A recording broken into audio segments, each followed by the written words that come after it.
അടിയന്തരാവസ്ഥയ്ക്ക് ഞാൻ ഈ പറഞ്ഞതുപോലെ ഭരണഘടനാ വിരുദ്ധമായിട്ടുള്ള ഒരു അജണ്ട ഉണ്ടായിരുന്നു. നേരെ മറിച്ച് ഇന്നുള്ള അവസ്ഥയ്ക്ക് 100 കൊല്ലം മുമ്പ് തന്നെ രൂപകൽപ്പന ചെയ്യപ്പെട്ട ഒരു ഭരണഘടനാ വിരുദ്ധമായ അജണ്ട അതിൻ്റെ പുറകിൽ. അതിലുപരിയായിട്ട്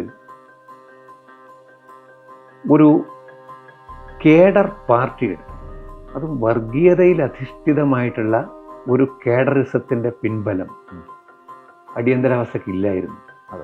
ഇന്നതുണ്ട്. അതുകൊണ്ടാണ് ഇത് അടിയന്തരാവസ്ഥയെക്കാളും ശക്തമാകും, അല്ലെങ്കിൽ ലോങ് ലാസ്റ്റിംഗ് ആകുന്നു.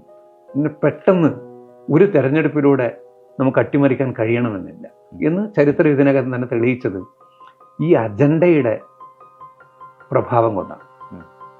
അത് ഭൂരിപക്ഷ വർഗീയതയിൽ അധിഷ്ഠിതമാണ്.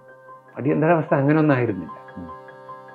അതുപോലെ തന്നെ ജനങ്ങളെ വിഭജിക്കുന്ന, മതത്തിൻ്റെ പേരിലും ഭാഷയുടെ പേരിലും ഒക്കെ വിഭജിക്കുന്ന ഒരു അജണ്ട, അങ്ങനെ ഒരു വിഭജന അജണ്ട അടിയന്തരാവസ്ഥയിൽ പോലും ഇല്ലായിരുന്നു.